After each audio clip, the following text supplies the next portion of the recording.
Welcome to The Last American Vagabond. I've got a returning guest, one of my favorites, coming on the show today, Robert Inlakesh, to discuss, what's actually going on the ground in a lot of these discussions that we've been reporting on. And it's things that we've been reporting on this show on this channel for quite a long time. But it's rare that we get the actual insight from what they're seeing on the ground. And of course, to recognize how that so dramatically contrasts with what the mainstream media is trying to sell you on. So thank you, as always, Robert, for being here today, because it's always a pleasure to hear what you have to, the insights that you have to show us about the horrible things that are going on. So welcome back to the show. Thanks for having me, man. It's good to be here and to offer some insights to your audience, man. Yeah, absolutely. Let's just start right off with, any one of these discussion points are just, almost unforgivably, disgustingly being ignored, like not even disparaged or fake news or that's wrong, like literally being ignored today, which I think shows you something more than we've seen in the past. Partly, I think, because we have more people recognizing the reality, so they're just trying to ignore it. But let's begin with Gaza, because this has been something that has really got under my skin more than usual lately. Seeing, I think you are probably one of the only people that I've been seeing continue to push this out on Twitter, that over 2 weeks, we've been seeing, this at the peak there in this period, we saw over 2 weeks straight bombings and attacks and fishermen and all the different things, and nothing from the mainstream media. So more than just the basic surface level, give us some insight onto that. So what do they say started it? What's the back and forth, and what's the justifications here, and why do you think the media is just ignoring it? Well, the worst part about this wasn't actually the bombings. The worst part was the fact that Israel had shut down the sole humanitarian aid crossing into the Gaza Strip for approximately 17 days. The entire thing started on the 11th of August. That's when Israel's bombings started, and they continued for 19 days straight. Israel claims that it hit over 100 Hamas targets, but that's not true, and they didn't include in their reports instances, for instance, where a UN school was hit, which could have caused a massacre. Luckily, the munition did not explode at the time, and they managed to evacuate that school. But the bombardment was continuous for 19 days. And not only did the media not talk about it, when the media did actually bring it up, it did, painting it around this sort of context which is given to it by the Israelis, that it's all about these so-called terror balloons. And even The Guardian, which is regarded as, a trustworthy news source by many, and in many ways a lot better than a lot of the mainstream media outlets, came with, in their title, in their headline, that Israel had responded with airstrikes to what they called bomb balloons. These bomb balloons is what Israel claims started the entire this entire escalation that just happened. In the end, what happened is that it was there was a deal which was basically brokered between Hamas and Israel via Qatar, and of course there was Egyptian mediators in there as well. But with this whole story about these bomb balloons and all the rest of it, first of all, there are balloons that are not sent by the military wing of any organization in the Gaza Strip, whether it be Hamas or PIJ or any of the smaller groups.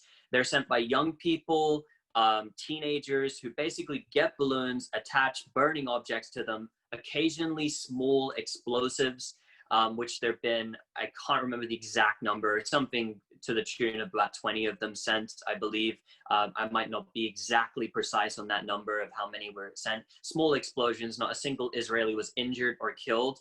Beyond the worst thing that happened to an Israeli was a soldier trying to put out a fire which had been caused by one of these balloons, and he had light burns. So on the Israeli side, they're getting these balloons, basically a primitive means of pressuring the Israelis, sending balloons into the lands that most of the people of Gaza actually belong to, because 70+% of the Gazan population are not originally from the Gaza Strip, that area there. They're actually from areas elsewhere and were expelled between 1947 up until, of course, today, and all the conflicts that were happening before. People were expelled into the Gaza Strip and pushed into there. Now it's basically a concentration camp. Israel's justifications of balloons also does not add up, because the balloons were sent before in the past, and they started about 8 weeks into what was deemed the Great Return March, where Israel ultimately, during the course of the Great Return March, killed around 330 unarmed people, injured around 40,000 people. Of course, mainstream media didn't report on that, and said that there were clashes. No Israelis were killed or significantly injured whatsoever. No civilian was even touched by the Palestinian side in these so-called riots. And so when they're talking about this and they're talking about they responded to the so-called terror balloons, as they brand them, they completely changed the rules of engagement there. And the reason why these balloons were coming in the first place is because the situation was so dire in the Gaza Strip. We had to remember that the United Nations, experts at the United Nations, as of this year, have deemed the Gaza Strip completely unlivable.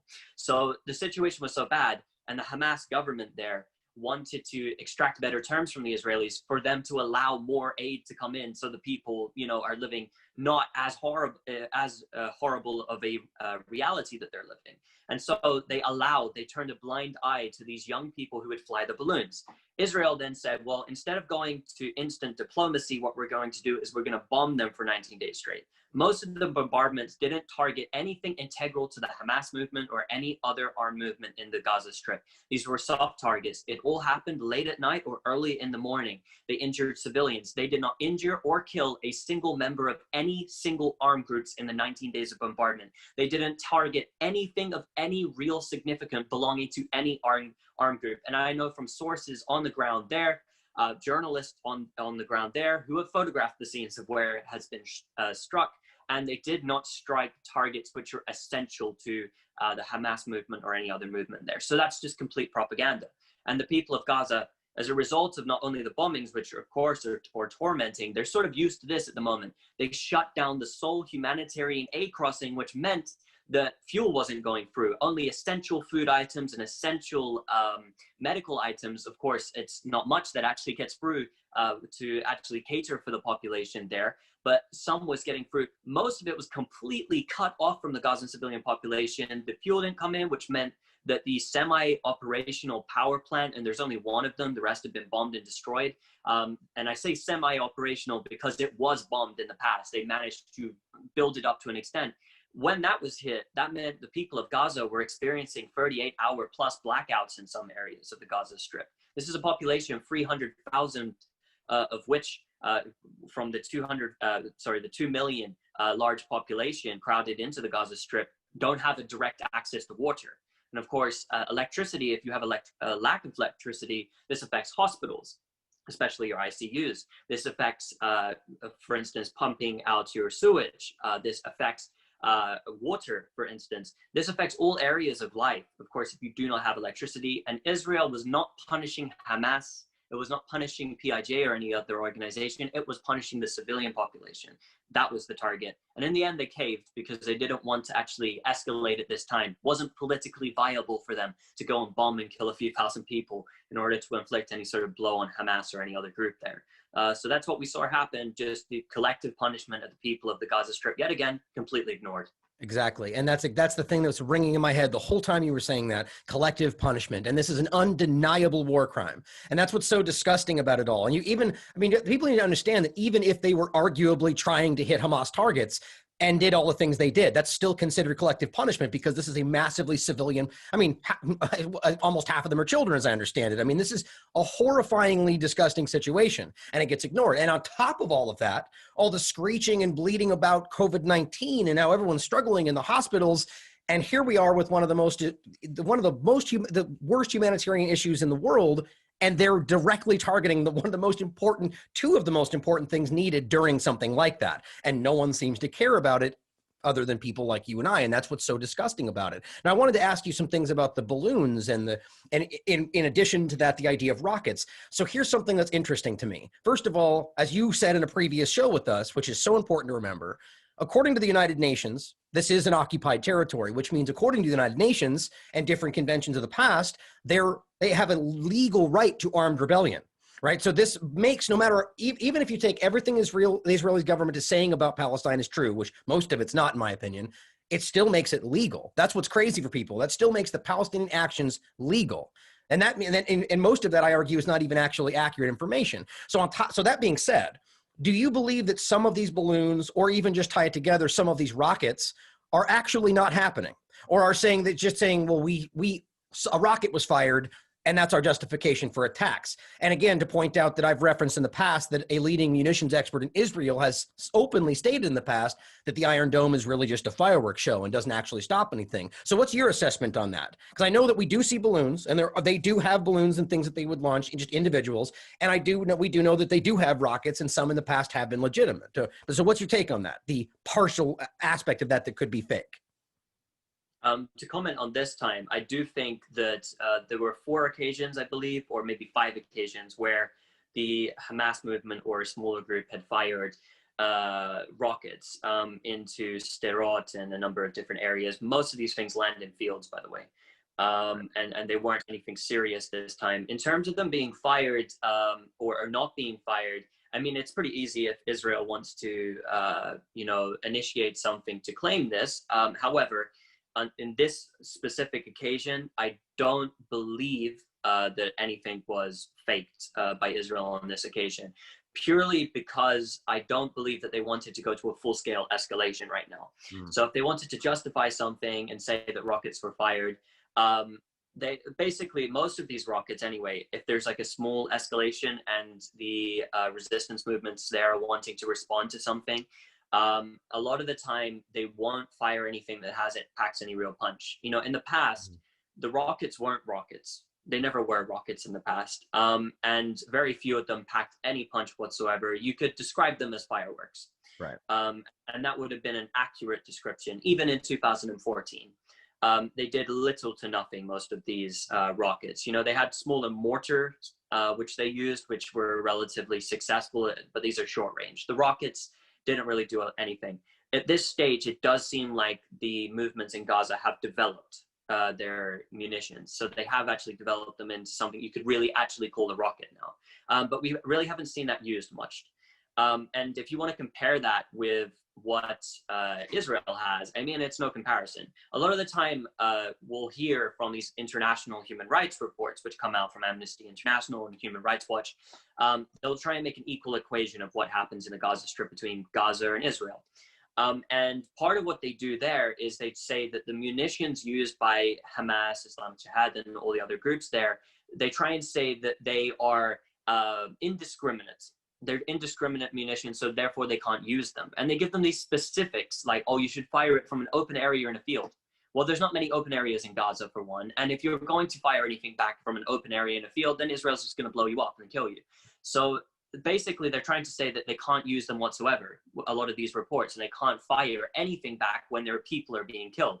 And so when they fire these indiscriminate rockets, then it goes another level when it gets to the media. These indiscriminate rockets, most of them which don't pack any punch whatsoever. Some of them do now, like I said. But the media will say that they're targeting civilians, which is hilarious to me. Because if your entire argument as to why they cannot fire them is that they are indiscriminate weapons, that you cannot say they're targeting anything, because they literally, that's what the weapon is. It's indiscriminate. It can't target anything. So I don't know what the rationale is there, but the propaganda is on another level. And if you want to compare that to Israel, Israel is the one which kills overwhelmingly civilians. If you want to compare it to 2014, which is what was deemed the war in 2014, just a civilian massacre, in my opinion. What happened there is that if you see on the side of how many Palestinians were killed, overwhelmingly civilians, overwhelmingly. Way over 80% civilians, over 500 children killed by Israel, okay? On the side of the Israelis, there were 6 civilian casualties reported and 67 soldiers killed. So how is it that the side with indiscriminate weapons, the side that we're describing as terrorists, kill overwhelmingly soldiers and not civilians? And the side with the discriminate weapons, the weapons which have the ability to discriminate between civilian and soldier, that can target you and you can cancel the munition up until the last few seconds, you can cancel it and make sure it doesn't kill anyone, that side is killing overwhelmingly civilians. But we're not allowed to question it, and the media doesn't question it. The human rights organizations will try and make a balance when there is no balance. You know, the only human rights report which I've read through on this issue, on the issue of Gaza, which has not made a balance, which balance, as they call it, that this is, you know, one of their covered words, balance, was the UNHRC report, which came out in 2019, early 2019, on the Great Return March. And that didn't try to make a balance because there was none. Right. Yeah. I mean, it's the one of the parts that the whole story is full of holes, like most lies that go on for this long. But I think one of the points that I keep going back to is the idea of blaming Hamas. I mean, arguably, again, to remember that under an occupied territory, armed rebellion is legal. So that regardless of what they're firing, it's actually legal in international law. So that just puts this whole thing to rest. But nonetheless, we still have the argument, like you said, some individuals, people who, again, within the law are protesting against the illegal occupation as individual Palestinians, launch something, do something, and then without investigation, Israel says or targets what they say targets Hamas, even though you argue that they clearly don't actually only hit Hamas. But their argument is that it's Hamas, and it's that and then they will say that it doesn't matter.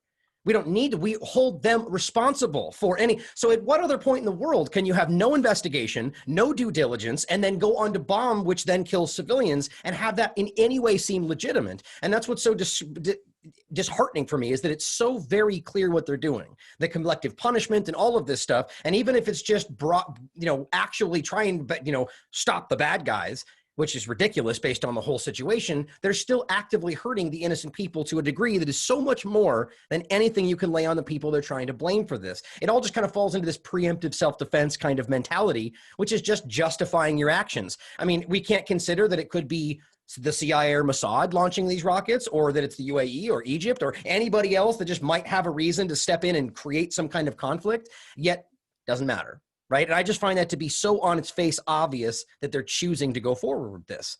And it's just the Gaza situation to me is so clear. It's a situation that's been going on for so long. And yet now we're seeing it kind of being I mean, look, we see the same scenario happening now from the Golan Heights in Syria. We see the rockets flying from Israel. And the claim was that they're saying, or the missiles, they're saying that they wanted that territory because Syria was firing rockets into Israel, which, by the way, I'm not really seeing any evidence of, right? So pivoting into Syria, unless you've got more points you want to get into on Gaza. Actually, I do want to point out again what you said about the crossing and the fishermen, to add at the end, that the crossing being shut down and reducing the fishing zone there's no way that has anything to do with Hamas or soldiers or rebellion. This is choosing to punish civilians because of that, which is a slam dunk collective punishment. But in regard to the Syria aspect, right, this is something that is tied in with all of this in regard to this, the border right there in Golan Heights. So we see the same thing happening on Syria. So first, what do you see as the surface level connections between this? Is this just about the Greater Israel project, that kind of expansion, or how do you see Syria tying in with that before we get into their obviously illegal and ongoing collective punishment type actions in Syria as well? Well, I think they'd like to take more land if they possibly could, but I don't think they have the ability to really expand at this point. Just to quickly touch on the Gaza aspect, you said something very important there about the collective punishment and punishing fishermen and punishing civilians via closing the sole humanitarian aid crossing. The thing is, this entire situation was to do with civilians. It wasn't anything to do with Hamas, really. Because the military response, which came from Israel, was in response to civilians flying the balloons. They shut down the fishing zone. They harassed fishermen. They shot at fishermen. They arrested fishermen. They came in and, of course, destroyed agricultural lands for the Palestinian people. They bombed in densely populated civilian areas into sort of open spaces and places where outposts were, which are like police outposts, because we have to remember that Hamas is the government there. Israel views Hamas and every single Gazan civilian is exactly the same thing. Whether it's a toddler, right, who has nothing to do with Hamas, who comes from a family which supports Fatah, which is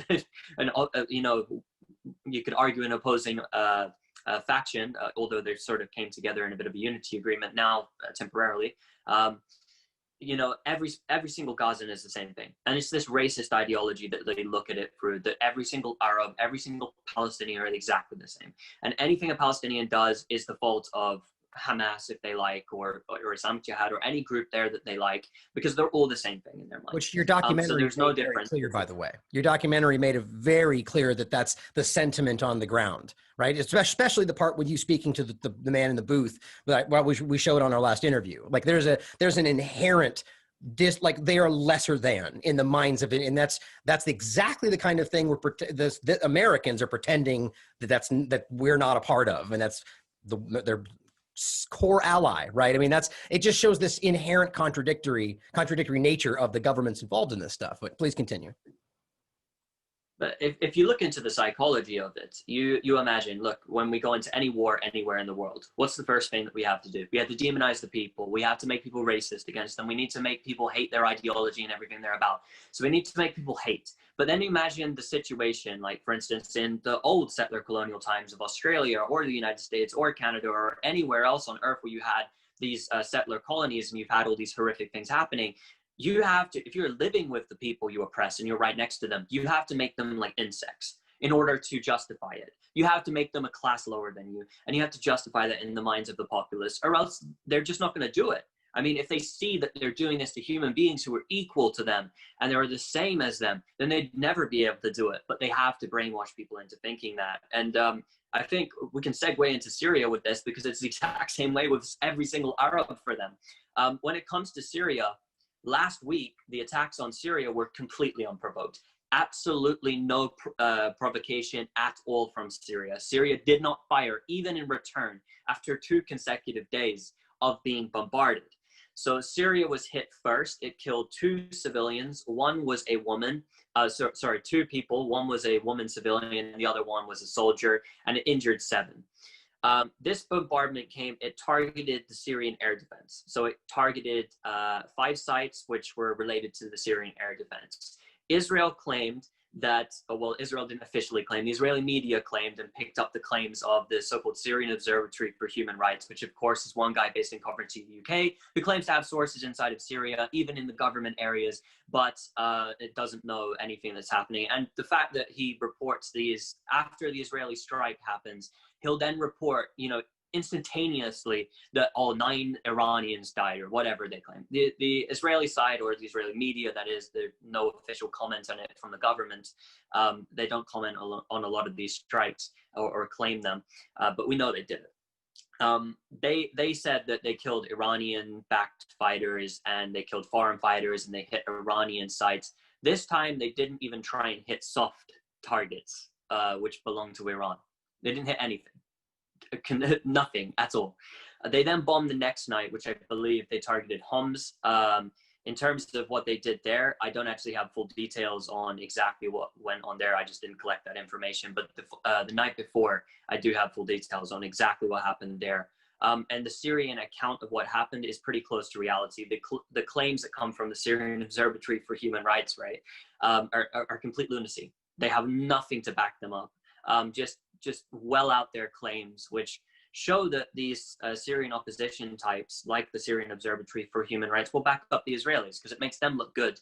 It's a good PR win for them if they seem to be hitting Iranian targets. But they can bomb Damascus, the capital of a foreign country, like they did just around a month before, when they killed a Hezbollah fighter in the Damascus International Airport.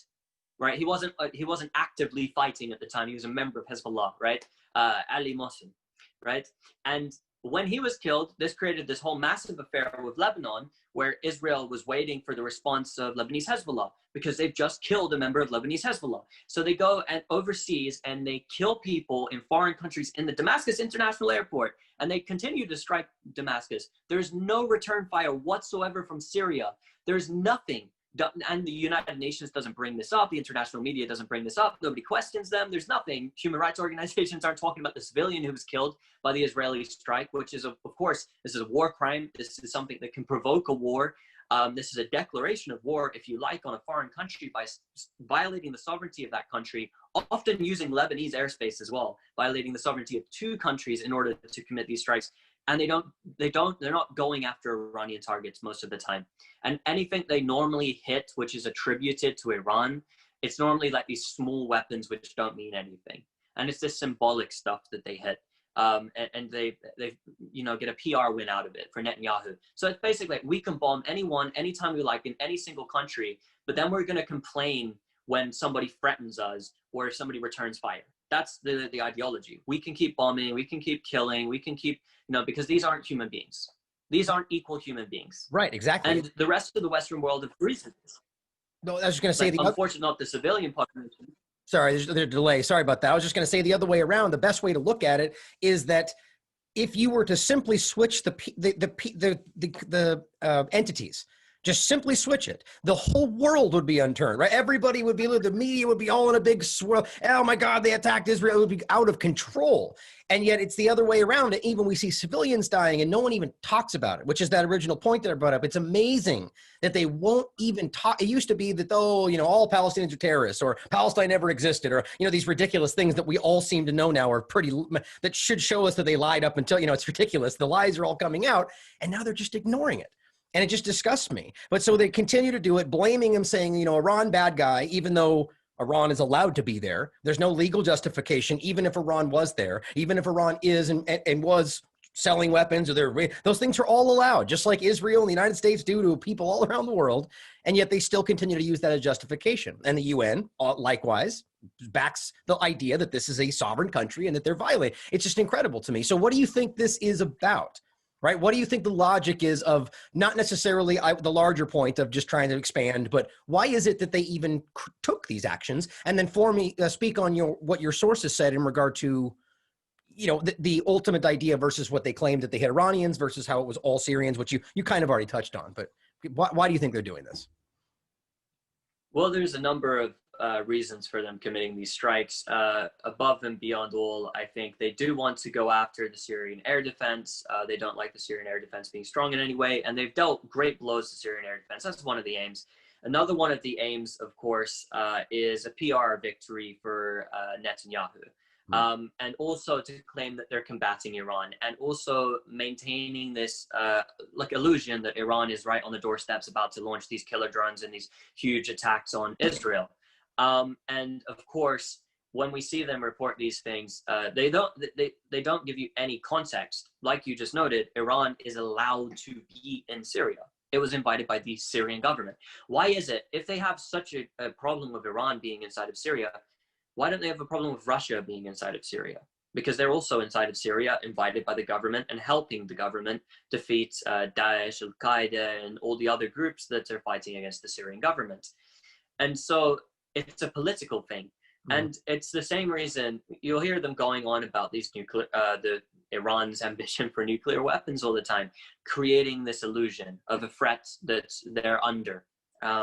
All the time, and they get to test their weaponry as well. It's another thing. They get to test their weaponry, and unfortunately for them, what they end up doing is they end up hitting people they don't want to hit. Syria, for instance, does not respond, but Lebanese Hezbollah does respond, and Israel freaking out about Lebanese Hezbollah actually striking them back, which they promised to do and return fire if they kill any of their members or strike Lebanon. Israel struck Lebanon a number of times now when nothing was done to Israel. It just freaked out and struck them and fired incendiary munitions, phosphorus, into civilian areas. Rockets hit houses. This cover fire that they shoot down phosphorus in order to cover themselves. And they're so scared now as well. This is the thing, that they act so irrationally and kill people in foreign countries. And then they get so scared, not only do they complain and whine about this, but then, for instance, they withdraw their forces back from the border with Lebanon and put dummies inside of cars and drive the cars to try and get Hezbollah to fire at one of these. I mean, how cowardly is that? Right. So they'll go ahead and do such a thing for this PR victory to make themselves seem so strong, and then they'll withdraw because they're scared. And it's absolutely ridiculous, because when this is reported, when it's ever reported, it's only reported if the other side does something too. Right. And we never get the context. We don't get the context of what's happened. And you're never going to hear, for instance, that the Hezbollah side, because they'll always report and quote Israeli military officials or the Israeli Foreign Office or whatever it may be, right? They quote them, but they don't quote Hezbollah. They don't quote the Lebanese government. They don't quote the Syrian government. They don't quote Hamas. If you're going to quote them and that's your sole source for your story, I'm sorry, but you're not a journalist. Right. I'm sorry. Exactly. Like, unfortunately for me, when I'm reporting, I have to just pick this apart, and it's basic stuff. Unfortunately, if you know this conflict, it's a basic thing. Basic facts about what's been happening, you have to report on, because the media just completely leaves it out. They start it in the middle, and they start it with, oh, Israel responds to Syria, Israel responds to Lebanon, Israel responds to Gaza. Israel is occupying Gaza, externally occupying it, besieging it for more than 14 years, coming up to 15 years. Israel has illegally annexed the Syrian Golan and annexed the Sheba Farms area, so out of Lebanon. So it's literally sitting on occupied territories all over the place and tormenting people and killing people, especially in the case of Gaza, and firing in sovereign nations. And so why is it not reported from the Syrian perspective? They were attacked. Right. Why, Because if you're going to report it from any perspective? because it's as we know, it's rhetorical question, I'm sure, because we all see that there's a bias there. It's very clear. I mean, even if you agree, like if you feel that one side's more correct than the other, to not report the other side of the argument, as you said, that is a fundamental. You're not a journalist. You're a propagandist, right? You're a government messenger, right? That's what you end up being. So you can't, and that's what's happening across the board, as you're noting. There's a lot of context there. Even if you feel like Syria, Iran, these are the bad guys, you're just leaving out their side of the story. Now, I think it's really interesting on that whole, to kind of even take a step further back, is as you probably well know, that it's interesting to recognize that Iran is only even present in Syria or in these places because of U.S. past actions. U.S. foreign policy created the scenario which drove, removing Saddam Hussein from Iraq, right? That's what changed the whole ideological, so you wonder whether or not they thought they were trying to achieve something. And you can kind of see this meddling and manipulative actions going so far back, and whether it got out of control, which created the situation, or this is exactly what they wanted to justify their actions. You can see that this has been a concerted effort, and that's what's so interesting to me. And since you brought up Lebanon, it's and hopefully everyone's beginning to see how these are all so clearly interconnected. It's incredible that we're seeing, even just a note on, let's say, for instance, the blast in Beirut. That's Lebanon's 9/11. That is monumental. It doesn't seem to matter anymore. No one even cares about it. Well, because, they got what they deserved and they're just incompetent. And, all this sentiment grossly coming out of Israeli media, Israeli politicians standing up and saying they got what they're not standing up, but, Facebook post that they got what they deserved and it makes me happy, and then deleting it. It's clear that this is some kind of action that they're at least, I don't even want to get, it's clear that there's an Israeli involvement in regard to the actions against Lebanon. And then we see attacks following up after that. So speak more on Lebanon for me in regard to that. Like, what do you feel, what's your take on the blast itself? And do you feel that, what's the current state, let's put it that way, of Lebanon after the regime change, the people resigning, and, what's your take on that and how Israel's control in regard to Lebanon? Sorry, there's a lot of questions in there. There's so many ways we could take this. Well, if we're looking at the Lebanon blast, I might focus in on that, and then I'll talk about the situation inside of Lebanon. Of course, the situation leading up to that was horrific. The situation, the economy had basically collapsed. The currency had lost all of its value. People were, literally eating out of bins at this point. And this port, which was destroyed in Beirut, was the sole port, really. There is another large one in Tripoli, but it's nowhere near the size. And so when this was destroyed, this was where everything came in to Lebanon. And Lebanon, it imports most of its goods. It doesn't produce much internally. And of course, because of the war in Syria and the sanctions on Syria as well, the situation in Lebanon is horrific right now. And it's in dire need of aid, really, in order for it to rehabilitate. The blast itself, it's an interesting one. I've ruled out anything, and I sort of did it instantly, especially according to sources I have, that there was any sort of missile that hit it. However, I think that's my opinion, my analysis. However, I think, in my opinion, there is still a possibility, and this is not something confirmed. My mind is open to it. It's either one of two things. Either it was a mistake, or it was some sort of sabotage operation. But that it remains to be seen, basically. One thing we can say about this entire situation in terms of Israeli involvement and U.S. involvement, Western involvement in this, is they've tried to do all they can, and also Arab papers as well, from, for instance, Saudi Arabia, etc., have tried to paint this as a problem linked to Hezbollah. So they've tried to say, for instance, there was these tunnels which were Hezbollah tunnels. They've tried to say that there were weapons there which were Hezbollah weapons. Even some of them reporting that Israel did it and saying that they hit Hezbollah weapons, which would implicate Hezbollah in the blast and would make them bad. So at the moment, Lebanon's sitting on the verge. The government resigned, and there's a new prime minister who's been put in place. However, the situation is still relatively unstable. Like the last prime minister was perhaps, a lot of people argue, better. But unfortunately, the government didn't do anything, and the people around him, many people would argue, or the people around him weren't willing to change. And the system is, a sectarian system, which, it has deep-rooted corruption. But the thing is, with Israel, Israel wants to try its best to create a civil war. That would be the number one scenario for Israel, strategically speaking, if it wants to destroy Hezbollah. If it wants to hurt Hezbollah, if it wants to destroy Hezbollah, if it wants to target Hezbollah, a direct war between Lebanon and Israel is not going to be good for Israel. Israel is not going to come out of it in a good way. Lebanon won't either. I'm not going to try and make it into a magical situation where Lebanon will suddenly destroy Israel. It's not going to be exactly like that. But Israel, anywhere in Israel, can be hit by Hezbollah's rockets, and they're real rockets, and they will destroy military facilities. And so a direct war is not something Israel wants. It's very scared. It's petrified of Hezbollah. It's scared of even the thought of Hezbollah, right? Even anywhere near the border. So it wants to create a civil war inside of Lebanon. That is the number one aim that they would have in terms of taking on, creating this civil unrest, creating this hatred, this sectarianism, and fanning the flames of sectarianism in the country, and especially when the country right now is in such a horrible state. And this is to do with the horrible Ponzi scheme sort of economy that was set up.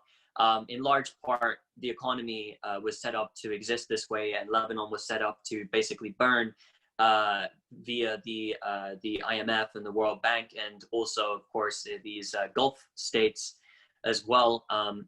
But Lebanon, of course, its number one enemy is, of course, the United States and Israel. This is the number one enemy for Lebanon. The reason being is because Lebanon has Hezbollah. Lebanon poses a threat to Israel. Hezbollah is strategically the only thing. It's the only thing that is stopping Israel from. Israel would own half of Lebanon right now. People forget this. In 2000, Hezbollah was the reason why Israel was pushed out of Lebanon. Half of Lebanon was occupied by Israel and the South Lebanon Army, which was basically the puppets of Israel. In 2006, Hezbollah defeated Israel, right, and kicked them out of the country. If I understand it correctly, that location, if would have been taken, would have been called Greater Israel, or that's like the general. And this is not the secret, right? This is stuff that's, and this shows you the ambition at the very least. And I want to add another point in regard to. It's so fascinating to me, revealing to see that all the times in the past, whether we're talking Israel, the United States government, that they interject and they're trying to fight for freedom and democracy and freedom of religion. And then weirdly, it produces the exact opposite thing. And it's like you're pointing out what's happening in regard to Lebanon now. Every single one of these locations, and the best example I always use is Saddam Hussein and his Ba'ath Party, and the idea that they're predominantly Christian, as I understand, or at least a huge portion. And this is removed, and it creates the exact thing that they're ostensibly trying to fight. So you need to ask yourself out there listening whether or not that was the actual plan, which is what I think is the case. Use that to justify their further interventions, or if they're just so bad at what they're doing that they always produce the opposite results. In any case, they shouldn't be doing what they're doing now. I just find that to be fascinating. And as you're saying, it's happening right now in their newest regime change effort. And how do you see this developing past this? I do not think, based on my assessment, that this is going to be something.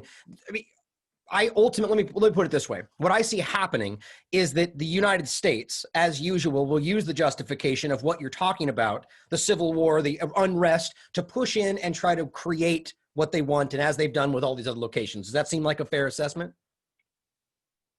That's normally what they've been using, and that's normally the justification that they'll use. And also, I think a big part of this is addressing the propaganda that they use against Muslims in general in the region and all of these different countries. For instance, a lot of people don't know that Bashar al-Assad's government inside of Syria is a secular government. It's run by those who lead it in the army, Alawi, which most people don't know what they are. And inside of that country, You have Christians that fight under that army. You have Muslims, Sunni, Shia, Alawi. You have Druze that fight in the army there. And so this picture that they're painting is so much more complex. I think that something that's really integral to this whole thing is understanding why there is, for instance, a lot of people are opposed to Islamic movements and what they see as Islamic terror. That's what they deem it as. I think it's very important that people understand the history of this all and how this came about. When we talk about terrorism in the Middle East and what is deemed as terrorism in the Middle East, the first groups that were going about and fighting, for instance, Israel and fighting against the Americans, were Arab nationalist groups. Arab nationalist, socialist, Marxist groups. This was the flavor of the resistance in the Middle East. All the way up until really 1967. In 1967, of course, the United States and Israel became like this as well, because of obviously the tensions and the Cold War and Jamal Abdel Nasser of Egypt being seen as the one on the side of the Soviets. At that time, the Arabs were resisting with nationalism, socialist ideas, Marxist ideas. These were the predominant themes. Of course, the Muslim Brotherhood was in there, but very small in terms of its huge impact. It wasn't the number one thing. And if you look at all of the groups, for instance, the Arab nationalist movement, which was partly led by George Habash. George Habash, which later went on to become the head of the PFLP, the Popular Front for Liberation of Palestine, that was a Marxist organization. At the start, it was an organization which was made up of all different ideologies. Some of them were even at the very start followers of an ideology like Mussolini's, but they completely changed because they saw that that's not the way to actually fight these people, and they went more to the Soviet way of thinking. And so the people in the Middle East, a lot of them, and why I use the Arab nationalist movement, the PFLP, George Habash, who was the founding father of Middle East terrorism, if you ask a lot of experts. He was a Christian Palestinian. He was a Christian Palestinian. The famous resistance fighter who hijacked a plane, Leila Khaled, she's an atheist, and she was part of the PFLP. Okay. And back in the day, all of these acts like the plane hijackings and the bombings and the different attacks that were used against Israel, of course, Israel was committing large-scale massacres back then as well. This resistance against Israel in the United States back then was from secular governments, secular organizations predominantly. What happened after 1967 is Arab nationalism and these other ideologies were defeated. Israel defeated Arab nationalism. It defeated Jamal Abdel Nasser. And so what did the Middle East turn to? Well, they turned to Islamism, because Islam, the religion of the majority of the people there, was, the ideology of sort of fighting and using this as your backbone, and this is your ideology to fight. This worked for some people. In the case of Iran, the Islamic Revolution in Iran, it worked. And so others followed suit. Others wanted to do the same thing. Hamas, for instance, didn't exist until 1987. This conflict went on way longer than that. You know, Fatah and the PLO, they existed way before Hamas. Hamas didn't even get weapons until the early 1990s. And so these Islamic movements and the Islamic resistance groups that emerged, right? It came out of the same desire to resist colonialism, to resist the occupier. That's what it came out of. And the early resistance movements were based in completely different ideologies. So when they frame this as a Muslim thing, it's not a Muslim thing.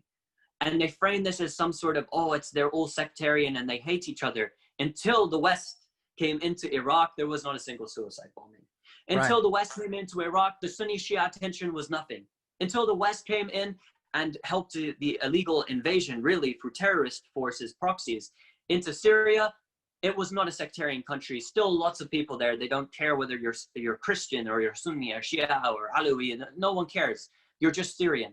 So this ideology that they've created, even in Lebanon with the sectarian system in Lebanon, France set up Lebanon. France created Lebanon and set up a system of confessionalism, which is a sectarian system over there in Lebanon, and did the same thing in Iraq, a confessionalist system.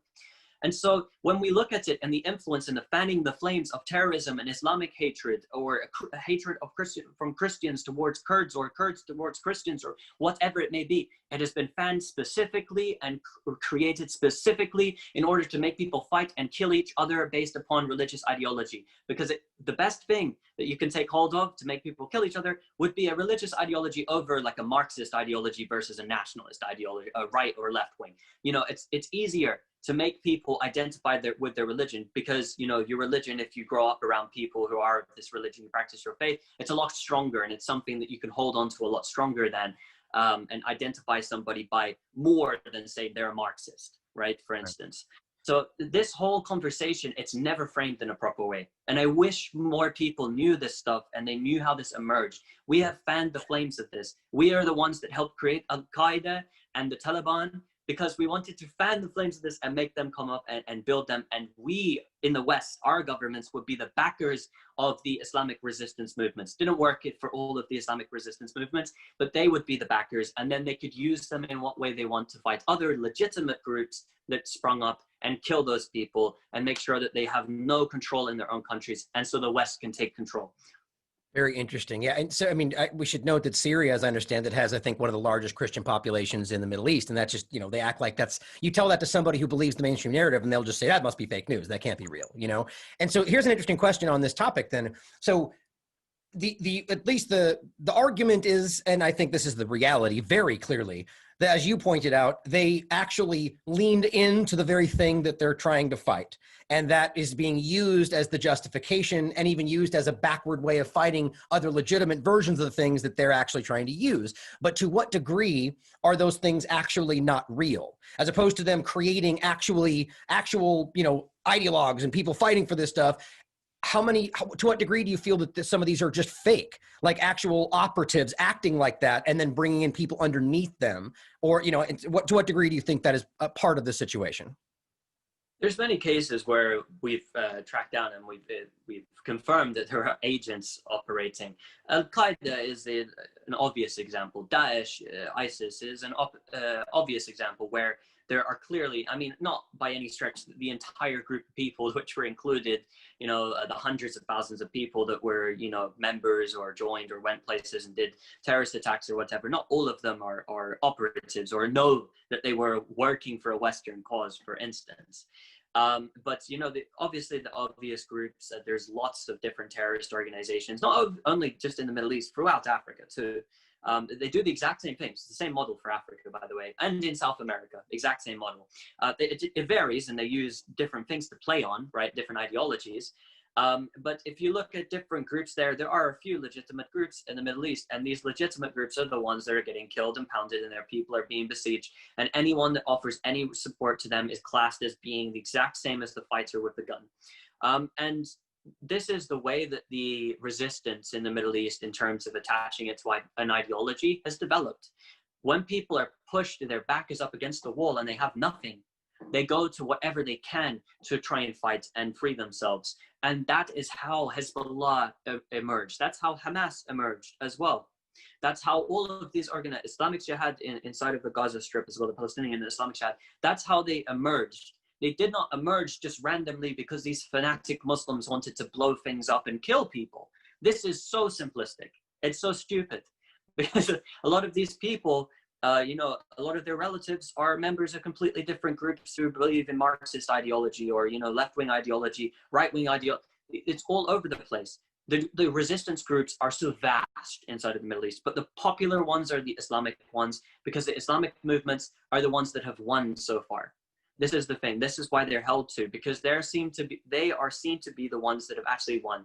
Unfortunately, all of the other groups have been killed, imprisoned, completely destroyed.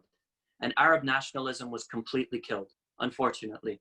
As an ideology, it was completely killed. At one point, Egypt and Syria were united as one country.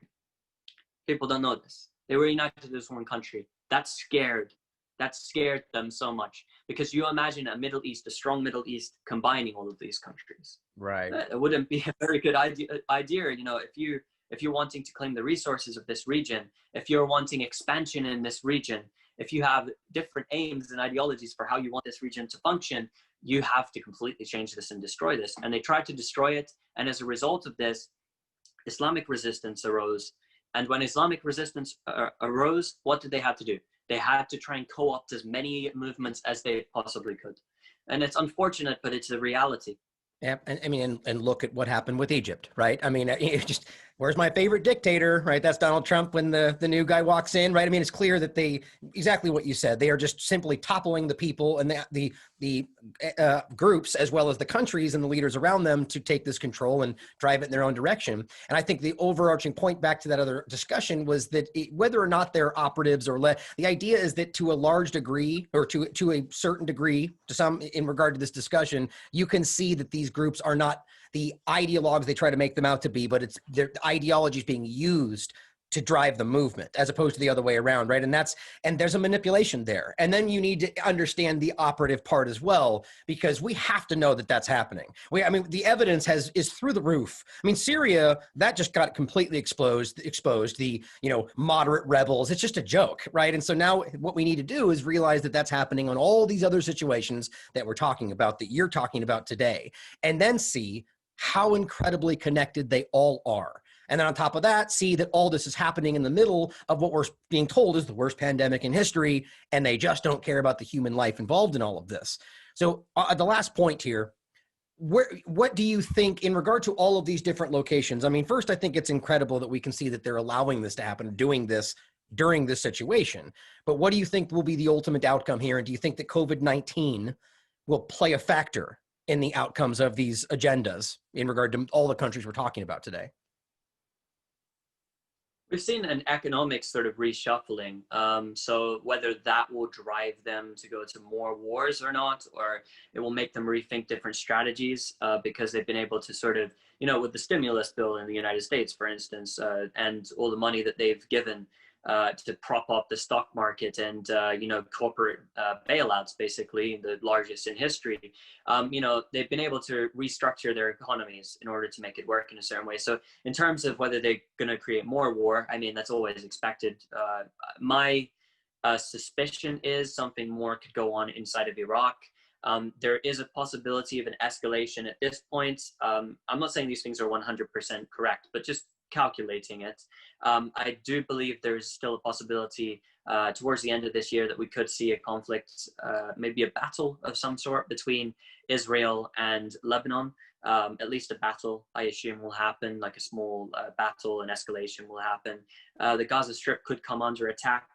Israel doesn't like to forget when it's politically defeated. And basically what happened before is a political defeat inflicted upon it. After its bombardments didn't work, and the people of Gaza just had to live through the situation. And eventually they got some aid back, and there was some aid offered. In terms of COVID-19 affecting the situation overall, I mean, it could dramatically change because the economies which they're propping up at the moment could dramatically change overnight. So if they need a war in order to help their economy, or they want a war in order to drive an agenda anywhere, we could see that open up. I do think that the resistance movements inside of the Middle East, so the Ansar Allah in Yemen, what's known as the Houthis, the IRGC in Iran, the Hashid al-Shabi inside of Iraq, some groups inside of Syria as well, Hezbollah, Hamas, Islam Jihad. These groups are going to continue to fight. They're going to continue to try and liberate their territories to the best of their abilities. But unfortunately, this will mean that their people are going to continue to be killed. And this is the thing, I don't see a long-term goal in terms of what do they want with the region. I mean, look at Palestine as an example. What are they going to do with the people of Gaza?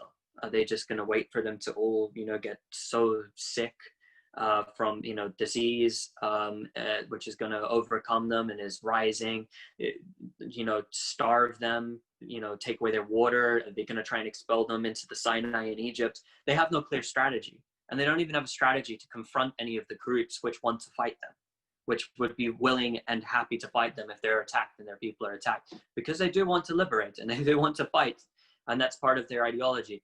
So it's very up in the air at the moment. What I do believe will happen in the future is we'll see them, go for, let's say in the next few months, more normalization with Israel will come. We're already seeing countries from around the world move their embassies, for instance, to Jerusalem, recognizing Israel's capital to be Jerusalem. And we're going to see this political posturing. At the moment, obviously, the election's coming up in the United States, and Netanyahu is in a position where he can either call a new election or he can try and put Gantz in a corner. Which is his political rival. So it really just does depend upon exactly where they want to take this. I mean, annexation for Israel is still on the table. If they do go ahead with annexation, I do believe that this will be the settlements. I don't think they will go ahead with the Jordan Valley. However, I might be wrong.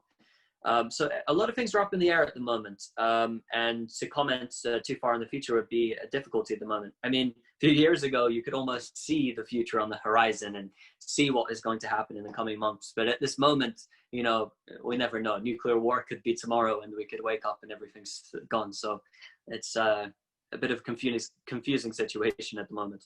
Yeah, indeed, a sad reality where we find ourselves. And it's interesting that the Trump administration has seemingly taken upon themselves, or maybe it's not their choice, to make it their focus of normalizing ties with Israel with every, you know, even in a regard that I don't know, this is just an opinion, but even in regard to the video of the signing in regard to Serbia and Kosovo, it's almost like, you know, you saw him recognize that he was tricked and he was like, what? I didn't even realize this was in here. Like, that's how I perceived that. And it just seems like there's this deceptive effort to make all this happen. And it's interesting. And I do think that COVID-19, however it plays into all of this, is simply it's just allowing more things to happen faster and more open than they ever had before, because everybody's focused somewhere else.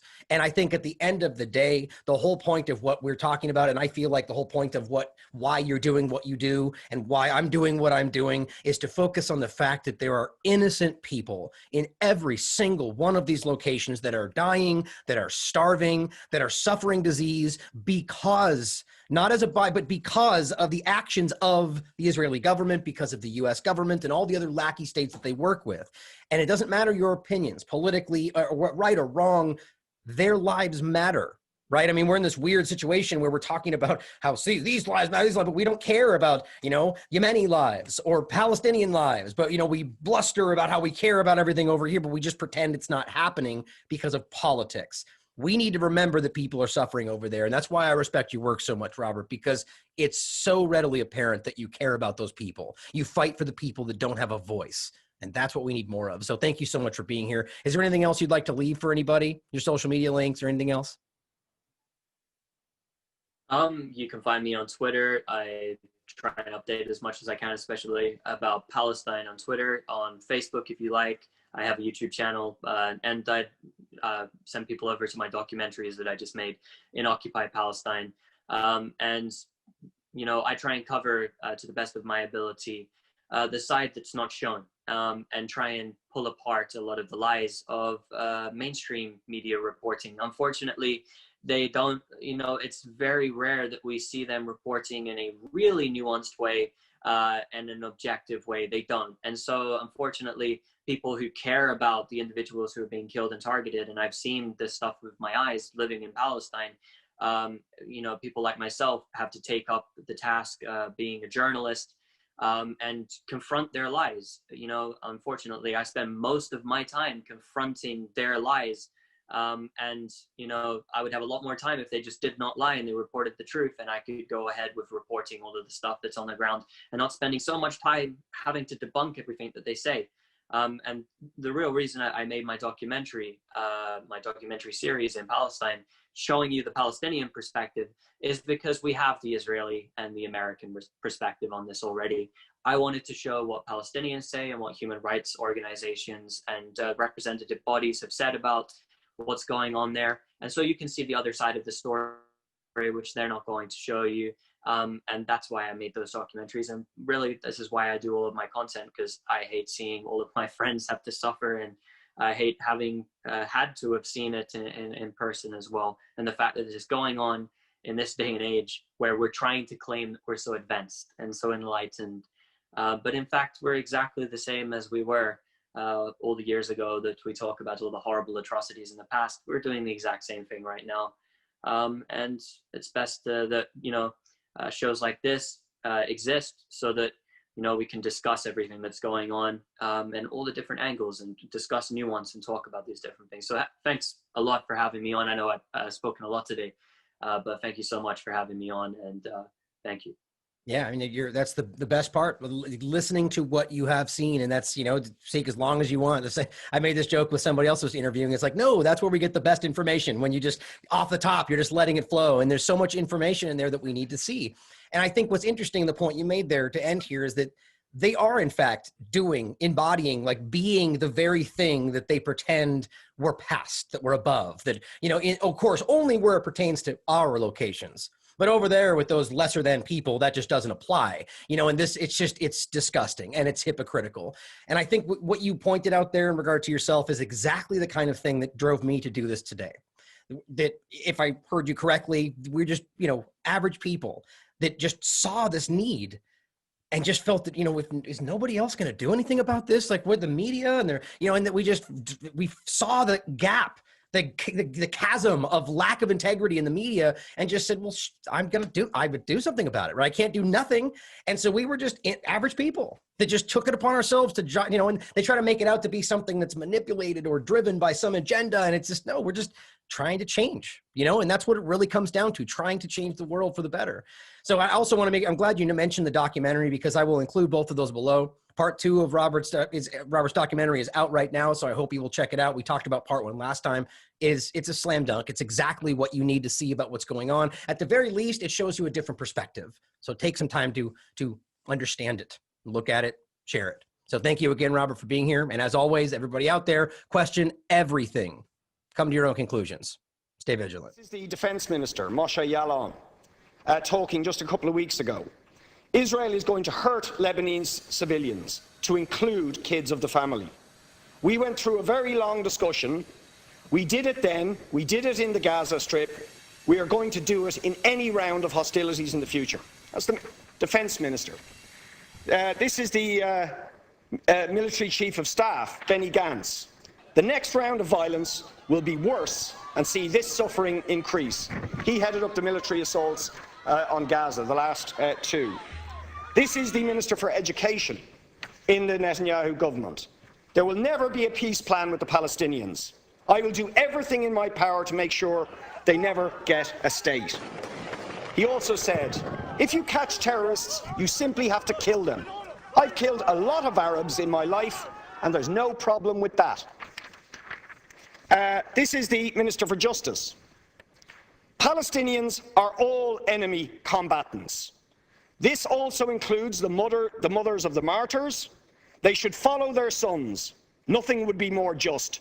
They should go, as should the physical homes in which they raised the snakes. Otherwise, more little snakes will be raised there. That's the Israeli Minister for Justice in the last few months. The Israeli Deputy Minister for Defense. Palestinians are beasts. They are not human. The Minister for Foreign Affairs, CP Hotley, this is the last one.